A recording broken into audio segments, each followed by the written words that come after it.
Mesdames, Messieurs, bonjour. Ici Michel Lacroix qui vous souhaite la bienvenue à l'émission Au 19e. Cette semaine, deuxième visite de notre physiothérapeute Stéphane Fournier qui nous parle de la gestion et de la prévention des blessures. Côté équipement, c'est la deuxième capsule concernant les cocheurs. Parlant de cocheurs, à la leçon, on se retrouve dans le sable avec Debbie Savamorel qui va nous parler des impératifs pour se sortir d'impasse. Et à la visite, on se rend du côté de Pine Grove. Tout ça et plus encore cette semaine à l'émission Au 19e. Au 19e, une présentation de RBC au service de votre réussite. En collaboration avec Mulligan Centre du Golf. Pour un nouvel élan. Et par les professionnels de la PGA du Québec, les experts en golf.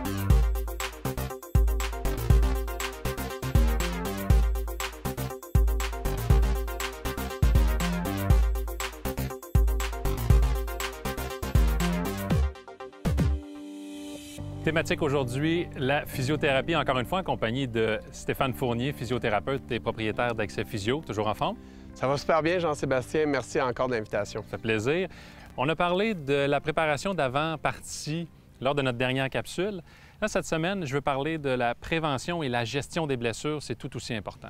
Tout à fait important. Les golfeurs n'échappent pas aux blessures. On voit toutes sortes de choses en clinique, Jean-Sébastien. Des problèmes de dos, des problèmes d'épaule, de coude, de poignet, de genoux, de hanches, de chevilles. Vraiment de tout, tellement le swing de golf sollicite le corps dans l'ensemble. Cette surutilisation-là amène son lot de blessures. Et qu'est-ce qui cause ces blessures-là? C'est un mouvement technique erroné ou qu'est-ce que tu vois? Bien, en fait, il y a deux grandes catégories de causes. Je te dirais d'abord des causes physiques. Pour bien exécuter tout ce que ça prend techniquement, ça prend souplesse, ça prend, de la souplesse, ça prend de la force, du contrôle, ça prend de l'équilibre, une qualité de mouvement. Il y a plusieurs ingrédients dans la recette. Et les erreurs techniques. Fait que oui, le physique doit être capable de faire le technique, mais dans l'exécution de ce complexe mouvement de golf, son lot de blessures. Et c'est quoi les conseils venant d'un physio pour justement la gestion des blessures ou pour éviter justement les blessures? Bien, je pense que la première chose à dire aux gens, que j'ai envie de dire aux gens, c'est de ne pas trop attendre pour consulter son physiothérapeute. Les gens, que ce soit à l'extérieur ou au golf, se présentent avec des blessures qui sont là depuis des mois. Et plus tu attends, Jean-Sébastien, plus éventuellement tu vas compenser, tu vas tricher, ça va affecter ta performance, aggraver ta blessure, et là, tu vas moins jouer au golf si tu es blessé. Là, tu as parlé d'entrée de jeu, blessures aux genoux, les hanches, les coudes. Qu'est-ce que tu vois le plus souvent? Si on peut en nommer deux, en expliquer deux aux gens, qu'est-ce qui peut être fait pour la prévention, pour la gestion justement de la blessure? Je pense que le coude, ça vient en premier. Hein? Bien, si on parle du coude, souvent à l'extérieur, ce qu'on appelle l'épicondyle ou l'épicondylite ou le tennis elbow, bien qu'on le voit beaucoup au golf. Il y a aussi le golfer elbow, qui est plus l'épitrocléite à l'intérieur du coude. Il y a quelques raisons pour lesquelles les gens se créent ce syndrome au coude. C'est beaucoup le geste technique. Si tu veux me montrer peut-être quand les gens over the top. Par-dessus le plan d'élan. Exactement. À la place d'être bien allongé, sortent over the top, au-dessus de la région là, ciblée pour un bon élan, et vont taper par terre, souvent ouvrir les coudes puis taper. Le fameux chicken wing, comme on appelle en anglais. Exactement. Quand les gens voient un divo qui est trop épais, qui n'est pas en avant de la balle, ça montre bien. Fait que ce qu'on peut conseiller aux gens pour minimiser les impacts des problèmes de coude, c'est peut-être de rapprocher un peu la balle. Rapprocher la balle et l'avancer un petit peu plus vers son pied gauche pour être davantage vers un mouvement avant plutôt que d'être dans un mouvement qui tape par terre. Et à la pratique aussi, les tapis synthétiques, c'est une raison aussi. À proscrire, quand les surfaces sont trop dures, ça tape encore plus fort. Souvent, les gens vont aussi frapper un panier de fer, un panier de bois. Moi, je conseille d'alterner un 10 coups de bois, d'aller un 10 coups de fer pour minimiser. Ce qu'on peut faire aussi, c'est s'assurer de ne pas aller trop vite de ne pas avoir trop de volume. Oui, c'est ça, parce que sur le terrain, on n'a pas cette cadence-là. On frappe une balle à tous les 5 minutes, tandis que dans un terrain d'exercice, souvent, on mitraille ni plus ni moins là, le panier de balles. Fait que ce qu'on va conseiller aux gens, c'est de faire votre routine à chaque coup. Regardez votre balle, mettez-vous derrière la balle, un petit coup de pratique. Après ça, on frappe notre balle. Même au terrain d'exercice, il ne faut pas aller trop rapidement. Est-ce que, pour apporter, là, j'ajouterais de ne pas y aller sur des tapis synthétiques avec des fers courts, justement parce que l'attaque à la balle est plus abrupte. Des fers un peu plus longs, tu parlais d'alterner, mais aussi avec des fers moyens, des fers un peu plus longs, bois d'allée hybride, justement pour éviter l'impact qui est trop abrupt. Là, on a parlé du coude. Rapidement, est-ce qu'il y a une autre blessure qui revient souvent? Le bas du dos. Le bas du dos est très, très fréquent. Je suis dans le bateau. Bien, souvent technique, hein? Les gens vont finir leur swing avec cette extension, flexion latérale. Fait qu'un truc, ouvrir les pieds en rotation externe va demander moins de torsion lombaire au bas du dos. Et aussi, encore une fois, de déplacer un petit peu la balle vers la gauche pour être sûr qu'on avance bien plutôt que swinguer vers l'arrière. Souvent, le pivot inversé va créer ce mot de dos-là techniquement. Encore une fois, on pourrait parler de nombreuses blessures, on pourrait scanner le corps au complet. Merci beaucoup, Stéphane. Un petit dernier mot? Bien, plaisir. Moi, je pense que l'instructeur de golf, qui est l'expert technique, travaille en collaboration avec le physiothérapeute, qui est l'expert biomécanique. Ensemble, on ramène les gens au jeu. Merci. Émilie, c'est le temps de la question quiz. Oui. On parle de golf féminin cette semaine puisque le circuit de la LPGA a déménagé ses pénates outre-Atlantique. Oui, et avec 2 tournois majeurs disputés en sol européen sur une période d'1 mois, les autorités du circuit Michel qui ont vraiment bâti le calendrier de façon à ce que les golfeuses n'aient pas à revenir en Amérique du Nord. Les 2 tournois majeurs sont bien entendu le championnat Evian déjà disputé et l'Omnium féminin britannique qui sera disputé au prestigieux parcours Carnoustie en Écosse, ce qui nous amène à notre question quiz de la semaine. En quelle année l'Omnium britannique féminin est-il devenu un tournoi majeur sur le circuit de la LPGA? S.A. 1976, B. 1987 ou C. 2001? La réponse, après la pause. Avant la pause, nous vous avons demandé en quelle année l'Omnium britannique féminin est-il devenu un tournoi majeur sur le circuit de la LPGA? Eh bien, la réponse est C, 2001. Et ben oui, l'Omnium britannique féminin qui n'a seulement que 20 ans avec son titre majeur. Écoute, il y a des choses quand même intéressantes. On parle de 5 tournois majeurs du côté féminin. Il y a une compétition canadienne, la classique du Maurier, qui avait ce titre plus que vénérable et qui l'a perdu à cause de l'entrée en scène de la loi anti-tabac. Et c'était à la faveur de l'Omnium britannique et aussi à la faveur, tout récemment, du championnat Evian. Alors, on a perdu ça en 2001 et puis on a fait en sorte que le 5e majeur a été rajouté en 2013. Mulligan Centre du Golf présente la capsule équipement. Mulligan Centre du Golf pour un nouvel élan. Salut tout le monde, c'est l'heure de la chronique équipement. Toujours en compagnie de Sylvain Raby, maître ajusteur chez Mulligan Centre du Golf. Sylvain, la semaine dernière, on a parlé des nouveautés du côté de Titleist et Callaway. Pour ce qui est des wedges, oui. On a parlé aussi du degré de rebondissement, de l'usure des rainures. Et là, on va tomber dans d'autres nouveautés, en commençant par Ping. Écoute, le Ping, cette saison, ils ont mis une petite cavité à l'arrière avec un morceau d'élastomère, ce qui a permis de monter le centre de gravité, ce qui fait une balle plus perçante. Peu importe l'angle d'envol, en fait, oui. que vous avez. On a plus d'une quinzaine de combinaisons possibles d'angles d'ouverture et de degrés de rebondissement, dont la fameuse I2, la semelle I2 qui est reconnue depuis une vingtaine d'années. Oui. Maintenant, du côté de TaylorMade, 2 modèles qui reviennent encore cette année avec quelques différences. On a encore le modèle MG2 et le nouveau I2, le RAW. Alors, la face comme sur le MG2 qui va rouiller. Modèle plus facile aussi au niveau du I2, leur taille plus haute, plus facile pour les joueurs qui débutent et les joueurs performants aussi. On écoute Bill Price de chez TaylorMade. This year, I'd like to introduce to you the new high-toe raw wedge. It's going to be a full face of raw. And so we know all about raw. We know that raw creates great spin, especially in wet conditions. The big story with high-toe is really in the sole geometry that we have. It's 26 millimeters wide, but it's packed with a lot of technology, especially all the 4-way camber that we have today. That, combined with the low leading edge, makes it very versatile off of all types of lies. It's so easy to slide under the ball, especially in those tight lie conditions. We have a new Bigfoot high-toe wedge. Today, we did a lot of sole work, and we have more of a modified C grind, a lot more relief from heel to toe to create more playability for all golfers. So this is the widest sole that we have at 32 millimeters. So Bigfoot is going to be part of the high toe family, so you're going to have a lot of options, a lot of variety. Un degré de rebondissement plus élevé, ce n'est pas mauvais. Sylvain, on termine chez Cobra. Un nouveau cocheur, un nouveau wedge, le King Cobra SB. Oui, SB pour Snake Bite. On a mis l'emphase sur la surface du wedge. On a redessiné les rainures. Ils sont maintenant 40 plus franches. Donc, plus d'effet rétro alentour du verre. Il y a l'outillage également qu'on change plus fréquemment pour s'assurer que dans le lot, chaque coupe est optimale, chaque wedge est optimal. Sylvain, c'est déjà la semaine prochaine, la dernière chronique. Et on parle de quoi? On parle de vos pieds et du confort avec les nouveautés côté souliers 2021.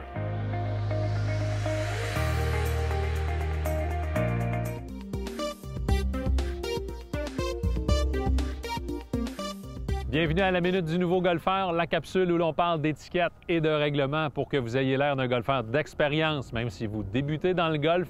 Et pour les autres, vous le savez très bien, une révision, ça fait toujours du bien. Je suis en bordure d'un étendue d'eau pour vous parler de règles cette semaine. Les zones de pénalité. Au niveau de la terminologie, il y a eu des modifications. On appelle plus ça un hasard ou un obstacle d'eau. C'est simplement une question de mots, finalement. Alors, parfois, votre balle, elle est à l'intérieur de la zone qui est délimitée par piquet rouge, piquet jaune et parfois des lignes qui sont tracées au sol. Mais la balle, elle est accessible, elle est jouable. Alors, il y a différentes choses que vous pouvez faire maintenant, comme enlever des détritus, que ce soit branches mortes, amas de gazon, tant que vous n'arrachiez pas quelque chose qui est bien agrippé au sol, quelque chose qui est en vie. Par la suite, vous pouvez effectuer des élans de pratique et toucher le sol. Il n'y a aucun problème, même si vous êtes à l'intérieur de la zone de pénalité. Et vous pouvez aussi déposer votre bâton derrière la balle, toucher le sol avant d'effectuer votre coup. Évidemment, il faut s'assurer de ne pas toucher la balle, la déplacer ou même améliorer la position de votre balle. Alors, beaucoup de choses qui ont été simplifiées, encore une fois, pour faciliter la compréhension des règles. Ce conseil de golf est une présentation de Callaway. Aujourd'hui, on parle de fosses de sable, les sorties de fosses de sable. Je ne vous parlerai pas beaucoup de techniques, mais je veux vous donner des exercices pour vous aider à pratiquer dans les fosses de sable. Alors, mon premier exercice, ça va vous donner la sensation, c'est de quoi une sortie de fosse de sable. On fait un petit château de sable, on met la balle sur le dessus, on s'installe, puis on fait propulser le sable vers l'avant. C'est votre objectif.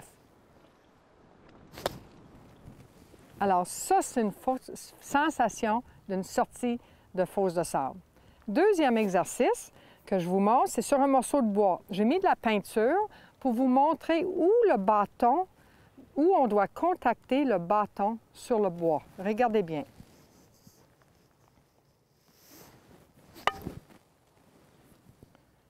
Si je regarde ici, regarde, on voit le blanc sur le côté arrière, pas sur le côté devant. Si je vous demande de frapper sur un morceau de bois, est-ce que vous feriez le suivant, comme ça, en descendant? Mais pourtant, vous le faites dans le fosse de sable. Alors, c'est bien important d'utiliser le côté rond ici, qu'est-ce qu'on appelle le rebond ou le bounce. Et c'est pour ça que c'est important d'utiliser un wedge de sable qui a beaucoup de bounce pour vous aider à sortir de la fosse de sable. Alors maintenant que vous avez compris ça, viens-t'en, on s'en va dans le fosse de sable pratiquer. J'ai deux exercices à vous donner pour pratiquer dans les fosses de sable. Alors la première, vous tracez deux lignes. Placez la tête du bâton au centre des deux lignes. Votre poids plus sur la jambe côté de cible, mais pas en faisant de même. Laissant le sternum centré et c'est juste le poids qui s'en va vers l'avant. Et maintenant, je veux toucher au sable entre les deux lignes. Je le refais. Alors, dû au fait que j'ai contacté les deux fois entre les deux lignes, moi, je sais que je peux sortir du sable sur le terrain de golf avec la précision. Placez une balle une fois que vous avez pratiqué. Refaites le même exercice. Poids en avant, sternum reste stable. Et je fais une explosion. Si vous n'êtes pas capable de contacter le sol entre les deux lignes, c'est peut-être que vous avez l'erreur suivante. peut-être que votre poids est sur la jambe en arrière, vous allez frapper d'arrière.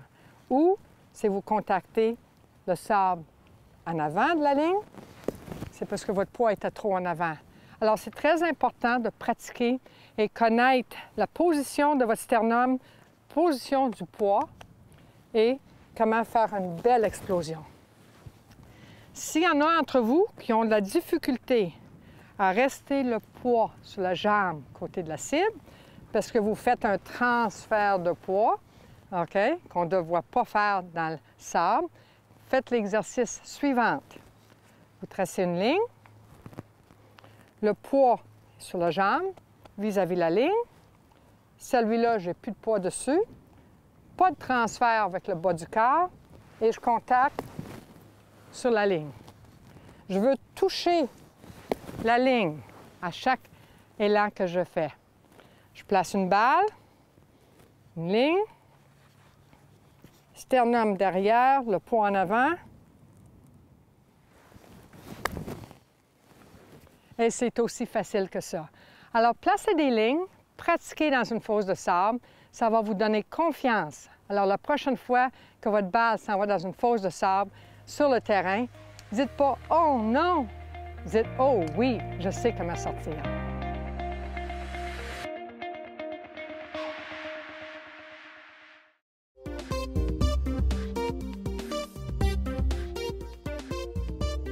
On parle de règles cette semaine dans les fosses de sable.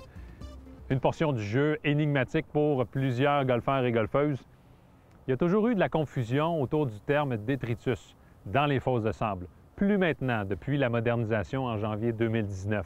Alors, une feuille ou une roche, vous pouvez l'enlever sans problème. Faites attention, c'est certain que si le détritus est près de la balle, il ne faut pas qu'elle bouge, qu'elle change de position. Il y a par exemple toujours certaines choses qui sont interdites, comme par exemple toucher le sable derrière la balle ou devant.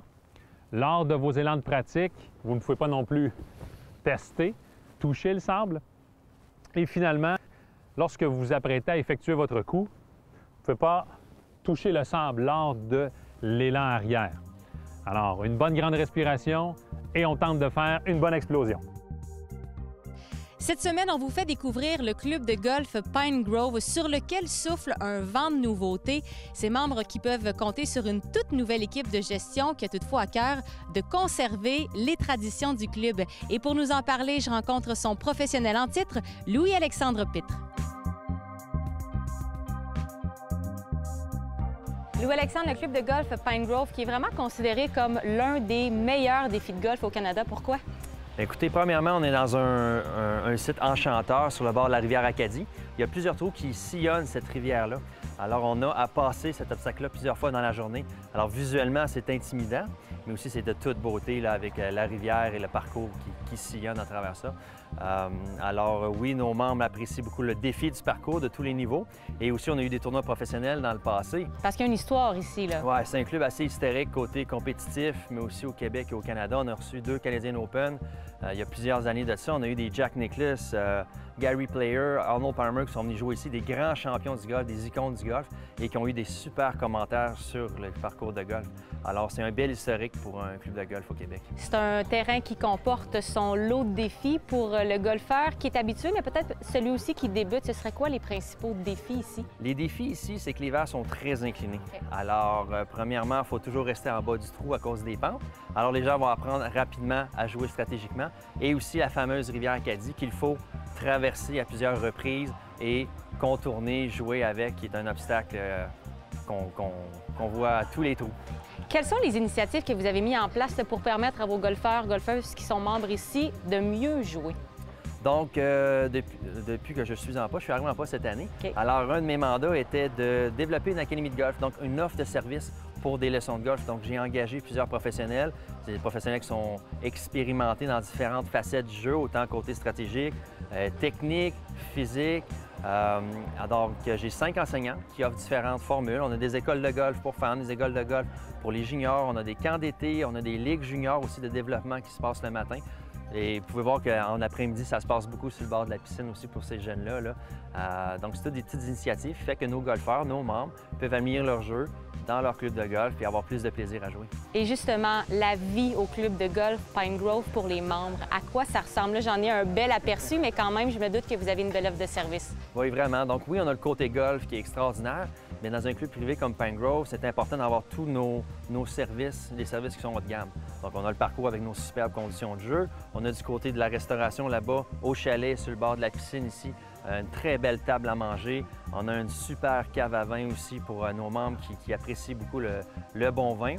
On a du côté aussi du 9,5, on a un beau casse-croûte là-bas avec tout ce qu'on peut imaginer comme nourriture pour les membres et pour les juniors aussi. Le chalet, avec l'amplitude qu'il y a, on a beaucoup de mariages. Je sens vraiment que c'est familial. Oui. C'est vraiment ce qu'on ressent quand on arrive. D'abord parce que les jeunes sont très présents. C'est les camps d'été qui sont en cours, mais vraiment, c'est ce sentiment de famille que je ressens.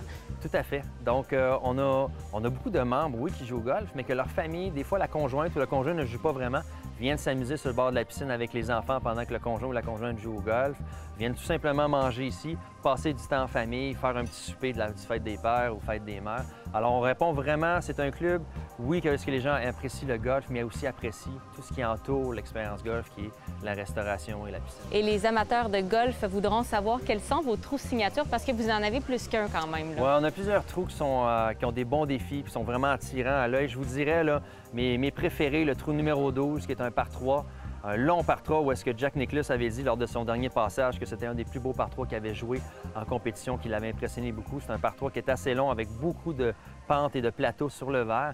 Donc, c'est tout qu'un défi. Et on a notre fameux 18e trou, notre trou final, où est-ce qu'il faut frapper juste avant la rivière et après ça, passer par-dessus pour se rendre au vert. C'est un de nos plus longs par 4 aussi, très intimidant du haut du départ. Et le membership actuel ressemble à quoi en termes de nombre? On est complet, on affiche complet pour le membership dans toutes nos catégories. Wow. Donc, on a 530 membres ici à Pine Grove. Donc, on est très achalandés et c'est le fun de voir parce qu'il y a une belle ambiance au club. Je pense que l'achalandage est à l'image des services que vous offrez. Merci de nous avoir reçus. Bonne saison de golf. Ça fait plaisir. À vous aussi et à vous tous. C'est déjà tout pour l'émission au 19e. La semaine prochaine, ce sera la dernière, et oui, déjà la dernière de la saison. Et on a pour vous un invité bien spécial, un passionné de golf, l'humoriste Mario Tessier. On a aussi du côté de l'équipement les nouveautés concernant les souliers. C'est un élément technique que l'on a tendance à oublier. À la leçon, Johan Benson va nous donner quelques trucs, lui qui a été cadet sur le circuit PGA Tour pendant quand même plusieurs saisons. Et à la visite, on se retrouve à Terrebonne, au parcours Le Versant. Tout ça et plus encore la semaine prochaine à l'émission au 19e, là où on entend, bien entendu, les meilleures histoires de golf. Au 19e vous a été présenté par RBC, au service de votre réussite. En collaboration avec Mulligan Centre du Golf, pour un nouvel élan. Et par les professionnels de la PGA du Québec, les experts en golf.